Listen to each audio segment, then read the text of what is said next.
E aí, pessoal, então a gente está aqui hoje com o pessoal da graduação na aula prática. Então a gente fez o seguinte, a gente se dividiu para poder avaliar 3 pacientes. A primeira paciente avaliada era uma senhora de 48 anos, que disse ter 49, que na verdade ela estava aqui internada por tratando uma escara sacral também, só que ela tem um histórico de troca valvar mitral prévia. E no paciente mais jovem, provavelmente a etiologia é por febre reumática. Então a gente está ainda um país de terceiro mundo, que é muito frequente infecção por estreptococo, que pode gerar também um quadro de febre reumática no futuro. Então, se ela tem já um quadro de febre reumática com necessidade de troca valvar, inclusive ela tem que tomar benzetacil como profilaxia secundária para o resto da vida. Aí ela trocou a prótese dela, a válvula dela, por uma prótese de metal, que a gente tem a opção de trocar por uma prótese biológica, que é muito boa, porque não tem que fazer terapia medicamentosa nenhuma específica para a válvula a princípio. Só que o problema é que ela tem uma duração média de 10 anos. A cada 10 anos a gente tem que trocar. Do outro lado, eu tenho um outro tipo que é a prótese de metal. E a prótese de metal, na verdade, o ruim é que a gente tem que tomar um remédio, porque ela é altamente trombogênica. E o risco de ter uma trombose nessa prótese existe, então eu tenho que estar com o sangue um pouco mais fino. E a única medicação que eu tenho que usar, que eu posso usar nesse cenário, é o Marevan, que é a varfarina. Só que eu não posso deixar nem fino demais, nem grosso demais o sangue. E eu faço esse controle através do TP, do INR. E nesse cenário de estar com a válvula na posição mitral, o INR alvo é 3, entre 2,5 e 3,5. E eu vou checando isso pelo INR, ok? Então, ela está aqui aguardando. Enquanto ela não chega em 2,5, o que é que a gente tem que fazer? Tem que deixar ela anticoagulada, né? Qual é o anticoagulante que a gente tem que usar, que a gente começou? O Clexane, que é enoxaparina. Fica dose plena, 1mg por quilo, 12 em 12 horas. A partir do momento que passou de 2,5, ela está anticoagulada agora pelo Marevan e não precisa mais da enoxaparina, a gente suspende a enoxaparina, fica só com o Marevan.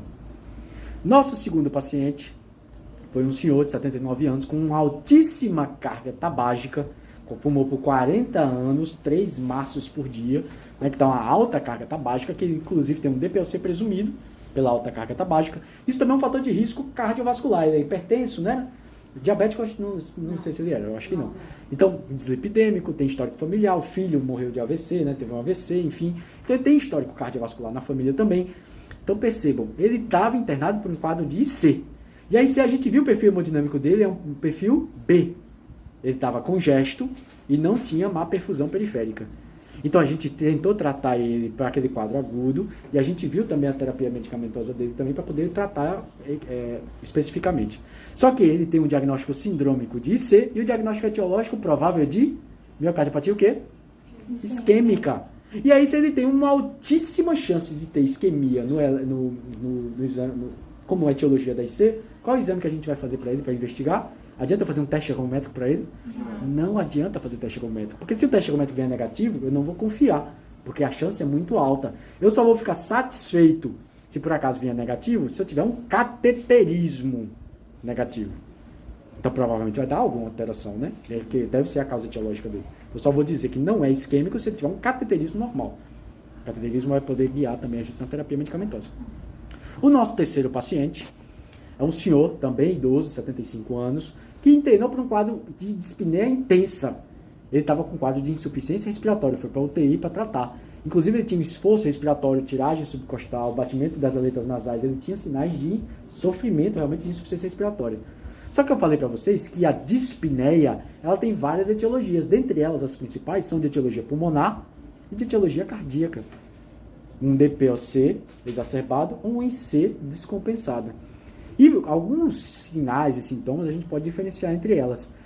Na ausculta pulmonar, eu falei para vocês que na ausculta do DPOC tem o quê? Principalmente do DPOC tem? Não, na IC, né? Então tem sibilos no quadro de DPOC, geralmente. Né? E no quadro de IC tem estertor crepitante, geralmente nas bases, nos terços médios.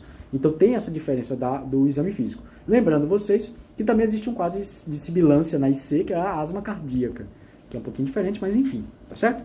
Outra coisa também que a gente conversou é sobre o BNP, que se eu tiver o peptídeo natriurético cerebral, que é estimulado, ele é liberado quando as fibras atriais estão distendidas, né, tracionadas, Então, se eu tiver um cenário de congestão, o átrio, as fibras atriais estão distendidas, e eu tenho liberação de BNP. Quanto maiores forem os níveis de BNP, provavelmente mais congesto está o paciente. Então, se eu tiver nesse cenário um BNP alto, provavelmente a etiologia dessa dispneia é de etiologia cardíaca. Se o BNP estiver baixo, provavelmente é pulmonar. E a gente viu a tomografia dele, ele tem um aumento importante do diâmetro do pulmão, tem inclusive muito pulmão aqui na face anterior, na frente do coração, no mediastino anterior. Ele tem áreas de enfisema. Isso mostra realmente que provavelmente é de etiologia pulmonar o quadro dele, é mais DPOC do que IC, mas ele tem IC também. Aí vem uma outra situação, ele estava tratando o quadro de IC dele, inclusive com o quê? Com beta-bloqueador, né? Aí a gente conversou, quando o paciente tem asma ou DPOC, a gente tá lá no pronto-socorro, a gente faz um beta-agonista ou um beta-bloqueador? Agora sim, né? Um beta-agonista. Por quê? Porque o fenoterol é um beta-agonista, ele vai fazer um efeito broncodilatador no pulmão. O contrário dele é um beta-bloqueador. O que é que vai fazer no pulmão? Broncoconstricção. É bom ou é ruim no quadro de DPOC que ele já está lá com um sofrimento? Ruim, é péssimo. Então a gente tem que fazer um beta-agonista. Um beta-bloqueador, se eu tiver que fazer, se o paciente não mais estiver sibilando, eu tenho que fazer um beta-bloqueador de preferência cardioseletivo ou não cardioseletivo? Cardioseletivo. E aí a gente anota assim, ó, de cima para baixo, ameba, A de atenolol, o M de metoprolol, o E de esmolol, o B de bisoprolol e o A de acetabulol. São beta-bloqueadores cardioseletivos. Então, se por acaso eu tiver que dar preferência para um desses, algum beta-bloqueador, eu vou dar para esses aí. Pode ser atenolol, pode ser qual for. Entenderam? Certo? Então, casos interessantes, né? Casos legais. E outra coisa também, esse paciente, inclusive, ele teve o que no eletrocardiograma? Na ausculta. Na ausculta a gente já viu que ele tem um ritmo irregular. E com o ritmo irregular, a gente disse, faz um eletrocardiograma. No eletrocardiograma, o que é que a gente viu? Fibrilação atrial. Olha só. E ele estava com anticoagulação profilática. Aí a gente diagnosticou fibrilação atrial, a gente tem que fazer anticoagulação plena. Porque o CHA-DSVASc que a gente falou, CHA-DSVASc dele é alto. A gente vai ver até na aula depois na próxima semana. Né? Então, percebam como os pacientes, muitas vezes, eles são idosos, eles têm múltiplas comorbidades, múltiplas patologias, e via de regra sempre tem um pimentinha lá da cardiologia no meio de alguma comorbidade que principalmente dele, no caso dele, é DPOC exacerbado, mas tem um IC e uma fibrilação atrial no meio do caminho da cardiologia que fica legal também pra gente ver. Casos interessantes.